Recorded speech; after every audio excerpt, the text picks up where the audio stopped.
Balmao aw ni ɲankuma aw sigiyɔrɔ la. Aw bisimila aw ka jɛmunkan kura kɛnɛ kan, jɛmunkan min n'a bilala sen kan. Association Jaspo Vision fɛ, BKS Production, ale ni Sherifula TV. Jɛmunkan in ye jɛmunkan ye min bɛ kɛ siɲɛ kelen kalo kɔnɔ. Jɛmunkan in dabɔra jɔn kama? A dabɔra tungarankew kama, kelenkɛrɛnnenya la, Afriki tungarankew, bɛɛ b'i yɛrɛ ye jɛmunkan in kɔnɔna na. Nin y'a tako fɔlɔ ye. Tako fɔlɔ min ni an y'an balimamuso dɔ sɔrɔ, an b'a to a kan balimamuso ka jaw lajɛ. An ye ja minnu sɔrɔ a kan.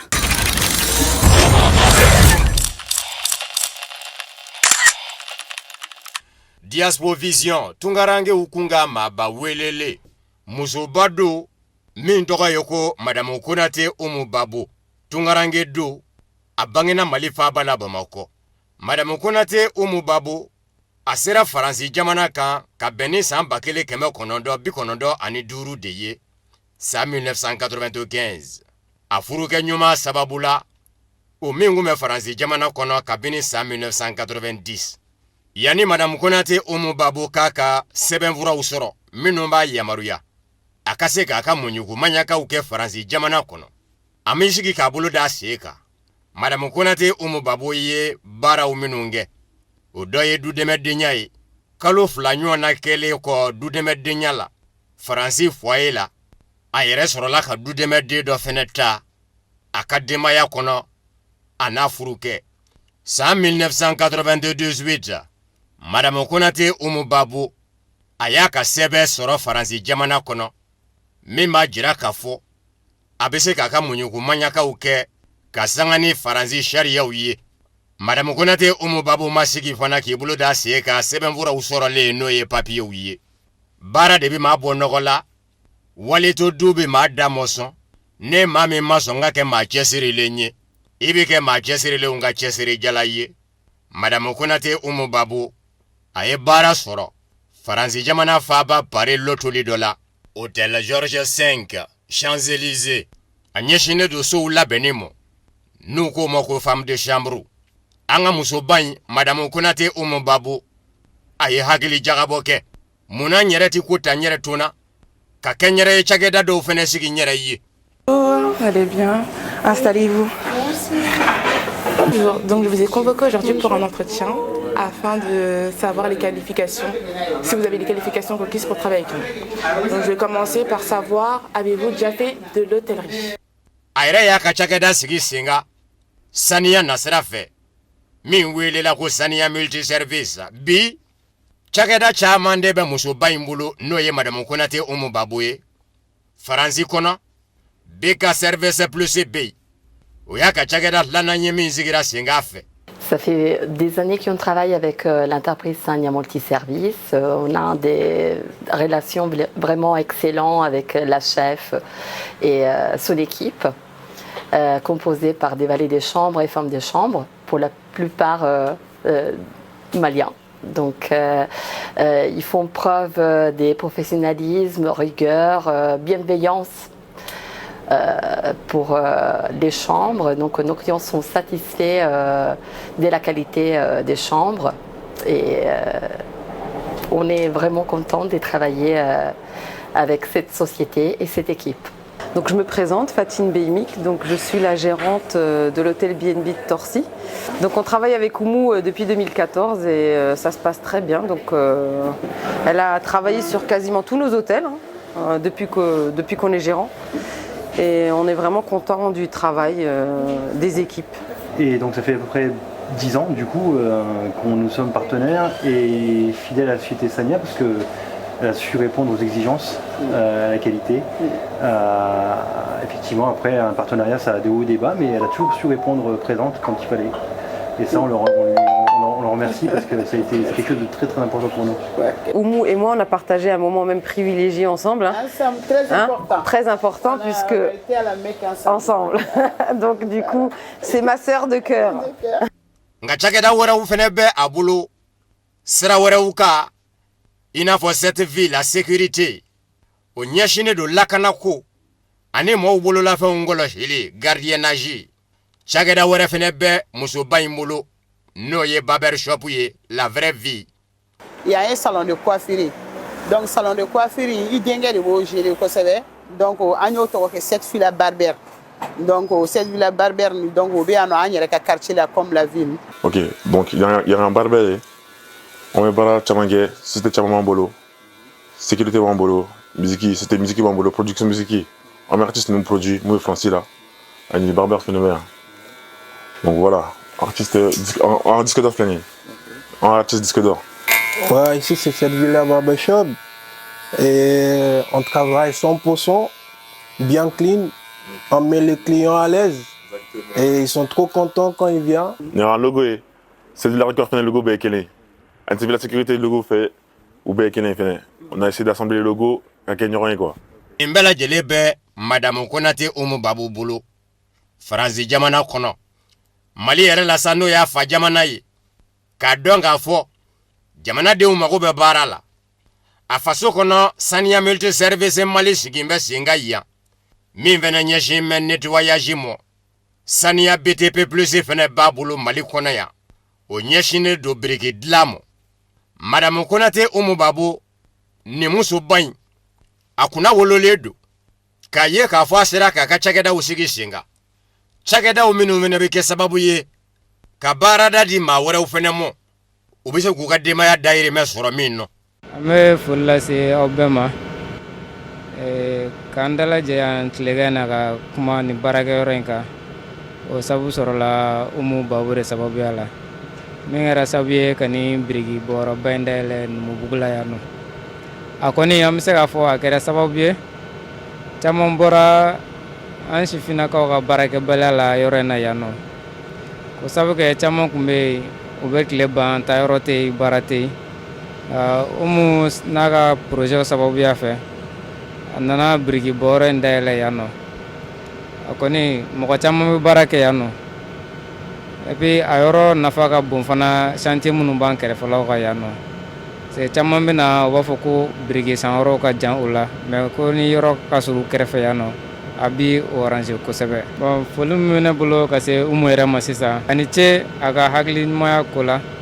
ani a ka dɛmɛni ko la ko sabu kɛ caman bɛ kɔ kan n'u ye baarakɛyɔrɔ sɔrɔ ka o dayɛlɛ kɔ kan ka ban o tɛ ɲɛsin an yɛrɛ ma yan nɔ bilen nka a ma dan o yɔrɔ ta ma min ye faransi a miirila anw na yan nɔ ka na yɔrɔ dayɛlɛ min bɛ se ka a yɛrɛ nafa ka anw nafa ani ka mɔgɔ wɛrɛw fana nafa a nɔfɛ an bɛ o foli caman. Saniya multi service a sigira sen kan san 2008 nettoyage kɛrɛnkɛrɛnnen ɲɛna l'hôtelibaw olu lasaniyali entreprise n'o ye kɛnyɛrɛ ye cakɛdaw ye olu lasaniyali walikele sangasobaw minnu bɛ yen k'olu lasaniya site commercial centre commercial a vitriw ni karow bɛɛ lajɛlen ka lasaniya ka dugumana bɛɛ lajɛlen saniya saniya multi service ka baara bɛn bɛ o de mɔ a sababu ɲuman maliden don min ko musoya tɛ mɔnɛ ye.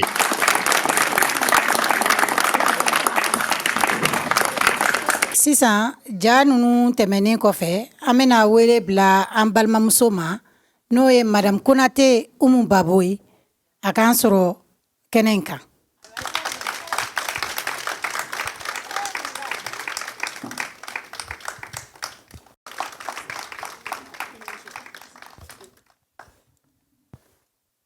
Oumou i bisimila.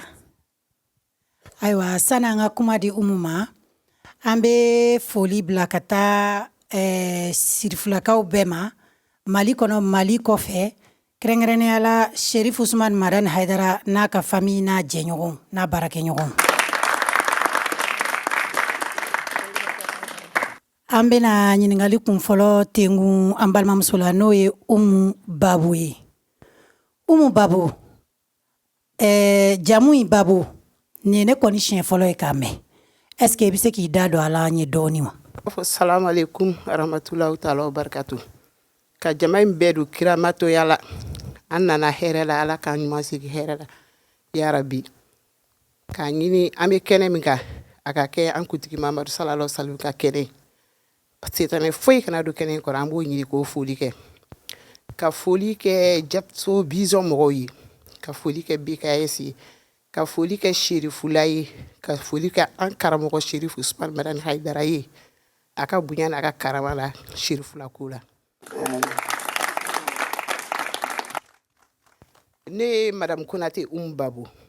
Voilà, nana y'a fɔ cogo min Babu, le nom Babu mɔgɔ caman bɛ question pose u yɛrɛ kun Mali la ko Babu a bɔra min dɔw yɛrɛ b'a fɔ Babu tɛ Dabo don b'a fɔ ko non Dabo tɛ ni Babu de o sɔrɔla min fɛ en 1932 Mali ni continent nu africain bɛɛ kun ye kelen de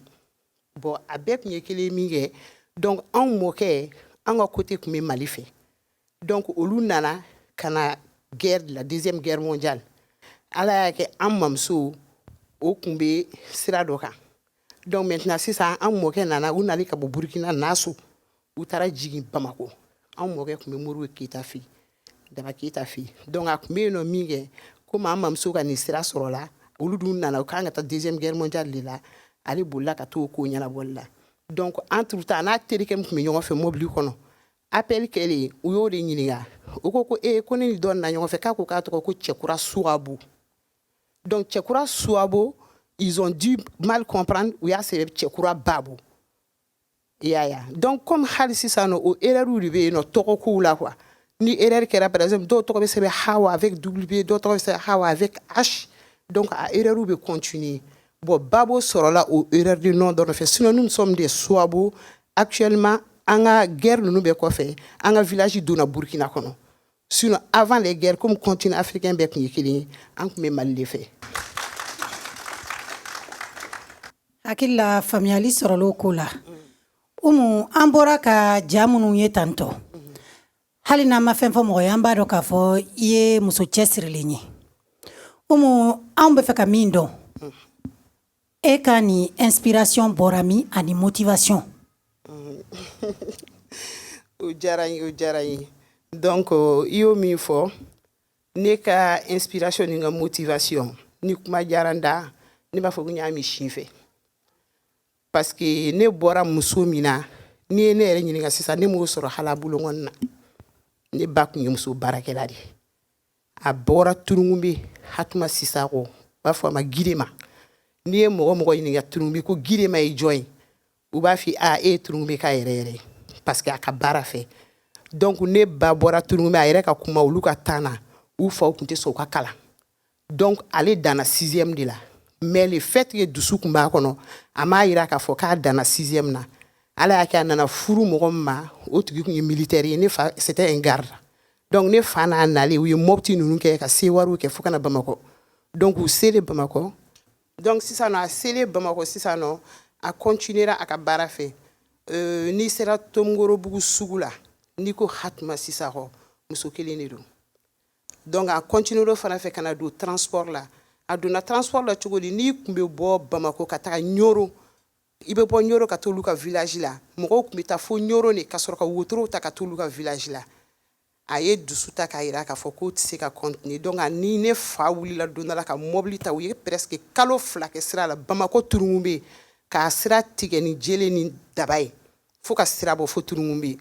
donc hali sini Turungunbe sira dayɛlɛlen don grâce à cette brave dame donc ala ka lahara sɔn suma ye vraiment donc an ka transport bɛ wuli la halisa Kingin transport donc ala y'a kɛ a y'o to a ko tiɲɛ ye hali sini ne balimakɛ fila min kun b'o baara la ala y'olu miniji dɔgɔya mais an cousinw a n'an fɛnw hali sini a kɛra olu ye tiɲɛ ye olu bɛ baara kɛ Kingin trans la donc an bɛ dugawu kɛ an ka mɔgɔkɔrɔbaw fɛn fɛn taara ala ka lahara sɔn sumu ye ala ka lahara sɔn sumu ye. o fɛnɛ bɔlen kɔ ye sisan parce que muso min b'an bolo wula in na musoba don musoya yɛrɛ ye koba ye kuma tɛ muso min bɛ dɔ kɛ ka tila ka dɔ kɛ tɔw ye donc ɲininkali min b'an bolo sisan I ye cɛlasigi muso ye I ye denbatigi ye ni entreprise badenba ninnu fɛnɛ b'i bolo e sera k'o bɛɛ fara ɲɔgɔn kan cogo di. o yɔrɔ la halisa an b'a fɔ alihamudulilayi de an b'a fɔ alihamudulilayi n'i bɛ fɛn o fɛn na ni ala ye fɛn fɛn latigɛ jɔn ka se tɛ jɔn ka kisaya tɛ alihamudulilayi de bɛ fɔ ka ala fo ka ala barika da Faransi yan nɔ k'a fɔ ko n bɛ sigi la n tɛ se ka fɛn dɔw kɛ a ma nɔgɔn furuso ladamu bɛ sɔrɔ dɔrɔn bɛn ni kelenya kɔnɔna la i ni mɔgɔ min bɛ sigi la aw ka ɲɔgɔn faamu aw ka taa taasira kelen fɛ k'u ka nɔgɔn ala ye ne sɔn furucɛ la min franchement n b'a fɔ yɛrɛ n balimakɛ de don sisan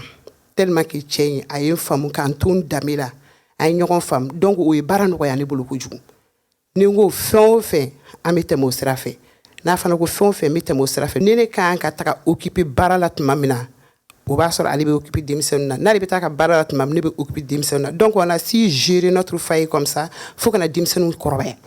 donc denmisɛnninw kɔrɔbayara aw ɲɛ bɛ sira min na aw bɛ tɛmɛ o sira de fɛ o donc denmisɛnninw fana continuer an nɔfɛ o sira kelen kan.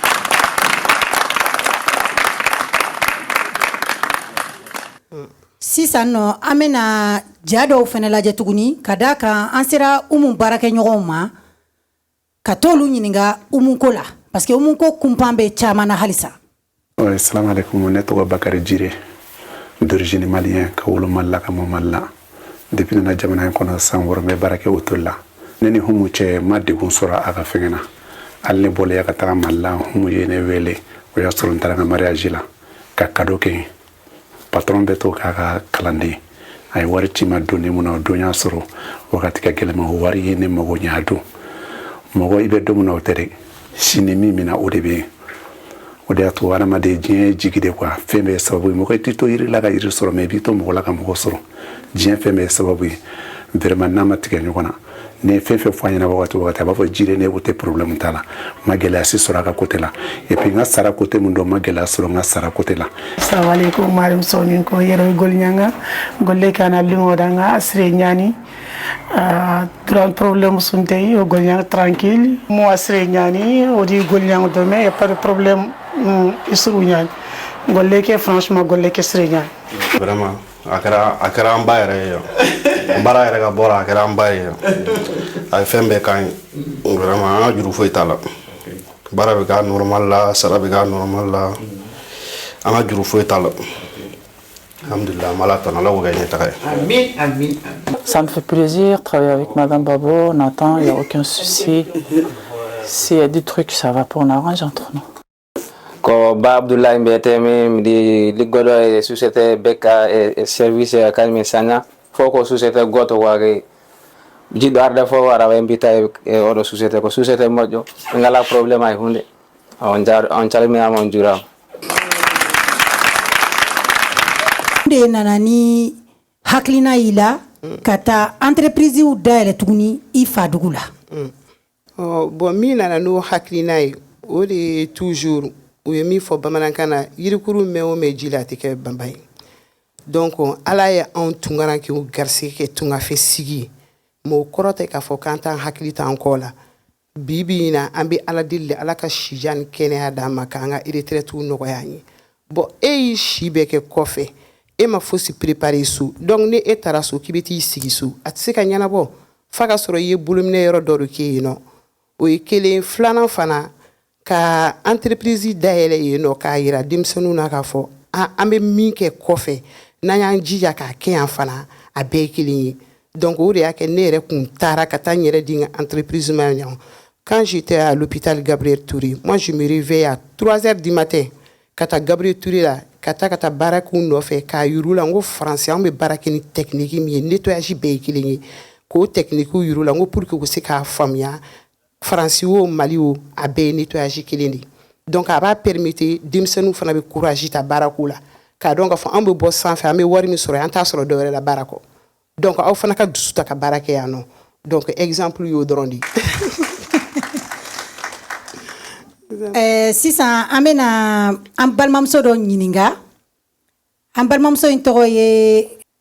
Kanja Babo. An bɛ fɛ i ka dakuruɲɛ damadɔɔni fɔ an ye i balimamuso kan n'o ye Madame Konate Umu Babo ye. Assalamu alaikum n ka foli b'o bɛɛ lajɛlen ye mɔgɔ mɔgɔ sera yan ani minnu ma se yan minnu bɛ so minnu b'an lajɛ la Serifula tele kan an ka foli bɛ bɛɛ lajɛlen ye silamɛya foli la n'o tɛmɛna ka bɔ yen bon i b'a fɔ ko n ka kuma an balimamuso in kan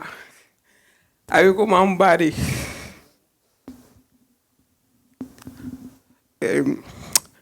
Ne nana France en 97, Ça fait à peu près bientôt 30 ans mais France. Bon aller de la nati France bon frula ni don soro ambe ala barikada be ale de ka sigi amba ale de ka fena. Wa be ko ale de amba ya.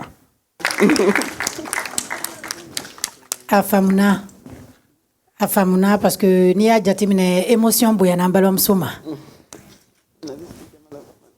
Nimbe farafina ye nimbe farafina dambe nimbe farafina tabulu yi. Ale kɔfɛ an bɛna an balimamuso dɔ ɲininka n'o ye Malado Kamara. Ale ye Umu jɛɲɔgɔn ye. Malado e bɛ se ka mun fɔ an ye Umu kan? Aw bɛɛ lajɛlen salam aleikum. An bɛ bɔ an bɛ Isu Kɔnɛ fo, an bɛ BKS production fo, ka Diaspora Vision fo, ka an karamɔgɔ yɛrɛ fo. N'a ka télévision baarakɛla bɛɛ n'o bɔra yen an bɛ foli bila Babo yɛrɛ la Madame Konate Babo an b'a furucɛ ɲuman fo k'a denw fo kɔni ye ne sigiɲɔgɔn ye anw de bɛ sigi la san caman caman ne yɛrɛ ni buramuso de tun ka di paix à son âme o kɛra Mali la n nana dɔn n sigiyɔrɔ bɛnna comme la ville ma ye dayɛlɛ n ye ma fosi dɔn na ni baara tɛ ma fosi dɔn ka so ni mara tɛ bɛ cogo min wallahi ala den bɛɛ bɛ ten a bɛɛ ladamunen don a bɛɛ baarakɛla a ye organisation min kɛ baarakɛyɔrɔ la o organisation kelen o de b'a ka so o bonya de b'a ka so o karama de b'a ka so donc n b'a dɔni fana ni min ye bɛ jigi min tugu a tɛ fɛ ka dɔn ni bɛ fɛn fɛn kɛ a tɛ fɛ mɔgɔ k'a dɔn ka wari di k'a di jama la a t'a kɛ a ye fɛn caman kɛ misiri dɔw yɛrɛ bɛ olu ye diplôme d'a ma mais a tɛ fɛ mɔgɔ si k'a dɔn a t'a fɔ mɔgɔ ye a b'a fɔ ko n y'a kɛ ala kama donc n bɛ bɔ ka a fɔ n'o ye k'a fɔ ni sigiɲɔgɔnya ye ne min filɛ hali ni ne banana bɛ wuli k'a cɛ ta u bɛ t'u sigi urgence la ni n bɔra 3 heures du matin u bɛ n kɔnɔ ka taa ni n ye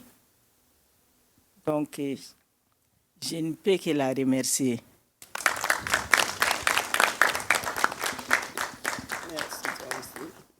Ayiwa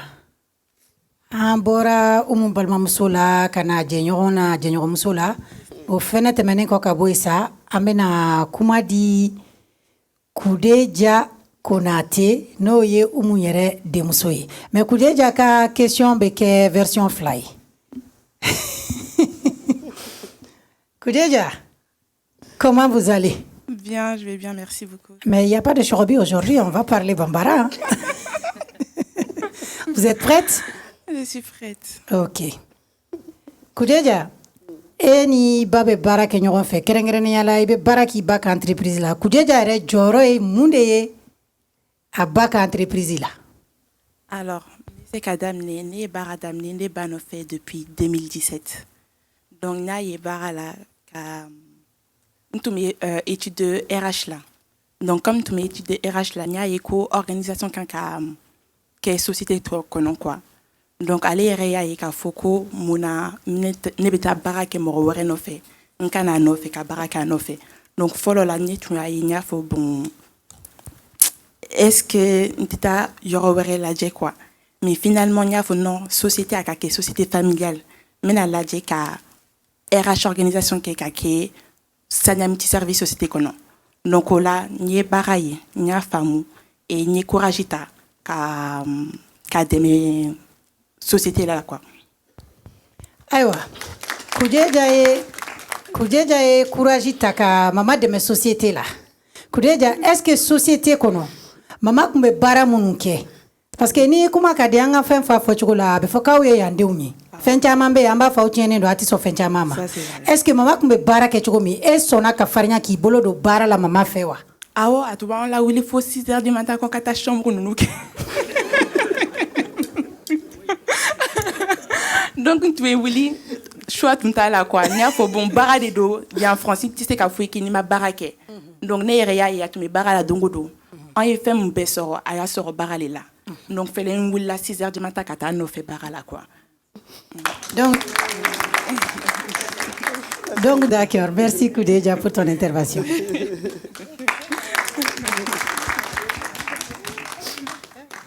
Umu, an bɛ ɲininkali tɛngu yɛrɛ la sisan sa. Umu, e sera k'a kɛ cogo di? Ka denmisɛnninw, komi n b'a fɔ cogo min yan denw, parce que an b'u wele ten de yan denw. Olu de ye faamaw ye. Donc e sera k'a kɛ cogo di k'i denw intégrer i ka société ninnu na ka baara kanu don la? Comme il y a fɔ cogo di yan denw ni mɔgɔ y'o fɔ ne t'o version faamuya parce que den ma bɔ den nɔ den wolola Afrique a wolola yan e de y'i den wolo. Donc tu es obligé k'i ka éducation di i den ma mais n'i ye den ta ka den labila a yɛrɛ ma ten tɔ ko yan denw ne ni yan musow ti ɲɔgɔn faamuya o la ni yan musow ti ɲɔgɔn faamuya o la yayi comme fɛn min don a bɛ bɔ ne sigiɲɔgɔn kɔrɔ dɔ bɛ yen ne delila k'a lajɔ k'a fɔ a ye carrément n ko karisa n k'i b'a dɔn n k'e ye hasidi a ko mun na n k'i t'i denw fɛ n k'i t'i denw fɛ fiyewu n ko ni mɔgɔ ye den to a yɛrɛ ma min ka d'a ye a k'a kɛ n ko sini n'a kɛra min ye c'est-à-dire a ko bon ko n'u ma furu ko ou bien n'u taara cɛ la minɛ ko n'u tɛ se tobili la ko y'u kungo ye ne ko bon n k'i t'i denw fɛ n k'e ye hasidi de ne ka denmisɛnnin ninnu filɛ nin ye bon a ma se n ka kuma fɔ aw yɛrɛ y'u ye u bɛ baara kɛ cogo min na i tɛ se ka baara kɛ k'a fɔ k'i tɛ baara dɔn Korea ninnu daminɛ la o de gɛlɛyara u bolo parce que n y'u ta k'a fɔ ko elle est RH société de nettoyage se ka kɛ ten il faut k'i yɛrɛ ka nettoyage kɛ donc a y'o de fɔ au début o de kun gɛlɛyara mais a n'a gɛlɛya n'a fɛn bɛɛ n y'a yira la komi a ye min fɔ sa choix tɛ yen ne ye n ba ka sira ta aw fana bɛ ne ka sira ta diyagoya donc bi in na u mana t'u ka site min kan ka taa fɔ ko dɔ y'u wele mangɛnɛ ma se ka na problème t'a la a bɛ samara bɔ k'a kɛ a kɛra chambre mun kan a kɛra chambre ta a bɛ samara bɔ a b'a kɛ i y'a ye donc denmisɛnnin ye o dɔrɔn de ye bɔgɔkɛnɛ de don n'i y'a mɔn k'a bila cogo min a bɛ taa ten de donc il faut que an ka hinɛ an denw na an k'u dɛmɛ quoi an k'u dɛmɛ parce que n'i ye den wolo i m'a éduquer dɔrɔn i m'a dɛmɛ i kɛra a ma jugu ye ala k'an kisi o ma. ɲininkali min b'an bolo sisan Umu. Est-ce que nationalité ka ca i ka entreprise kɔnɔ wa ou bien maliyɛnw dɔrɔn de don? Alhamdulillah nationalité ka ca nationalité sugu bɛɛ dɔɔni dɔɔni bɛ ne ka entreprise in kɔnɔ i y'a ye a mana k'a sugu suguya dɔ bɛ yen mais n'i y'a dan ne yɛrɛ ma ni jamana n'a cogo tɛ tellement que maliyɛniya fierté bɛ ne la mɔgɔ wɛrɛ tɛ baara kɛ ne ka entreprise la ni maliyɛn tɛ tellement que n bɛ fɛ an ka ɲɔgɔn dɛmɛ sira ta quoi an ka ɲɔgɔn dɛmɛ sira ta ka dusu sira ta bɛ an bɛ taa an yɛrɛ to siya wɛrɛw bolo u bɛ min d'an kan an yɛrɛ maliyɛn damaw n'an sera ka bonya ni karama ta ɲɔgɔn ye an bɛ se ka ko caman kɛ ɲɔgɔn fɛ mais il faut que an k'a essayer k'o yɔrɔnin faamuya dɔɔni walahi n'i ye ne dusukun lajɛ n'i ye ne ɲininka fosi ma ne maliyɛn dɔrɔn ka baara kɛ n bolo voilà vraiment. a tɛ tɛgɛrɛ fa aw yɛrɛ y'o ko la. C'est la vérité en plus. Umu, sisan na anw ye ɲininka ko ladilikan jumɛn b'e bolo ka di jeunesse africaine ma o ladilikan bɛ kɛ mun ye? Ladilikan min bɛ ne bolo o de ye dɔrɔn mɔgɔ i tɛ kɛ fosi ye sɛbɛ kɔ i tɛ kɛ fosi ye sɛbɛ kɔ seul le travail paye mɔgɔ mana kɛ k'a b'a d'i ma don o don don dɔ la n'a tigi ye dɔrɔn a ja de bɛ tigɛ mɔgɔ i ka sɛbɛ k'i yɛrɛ i ka wuli k'i cɛsiri i ka bila i kun na i bɛ yɔrɔ o yɔrɔ i bɛ Afrique i bɛ yan nɔ dusu ta i ka sɛbɛ kɛ et puis i kana y'i jɔ k'a fɔ ko ni nin baara in tɛ n tɛ nin kɛ o tɛ ɲa ala ye e dahirimɛ don fɛn min na ni e ko k'e t'o kɛ yɔrɔ e na mɛn kɛrɛfɛ dɛ bibi na ne ni Umu kun ko n tɛ nettoyage kɛ n tɛ femme de chambre ya kɛ e ke ala kun ye ne ka dakan kɛ k'a fɔ ko ne ka fɛn sɔrɔ a bɛ sɔrɔ femme de chambre ya de la ne ko a kun bɛ kɛ cogo di de. A pas de sous-métier n'an ye baara o baara sɔrɔ an ka ala deli an ka hɛrɛ min bɛ baara min na ala k'o dayɛlɛ an ye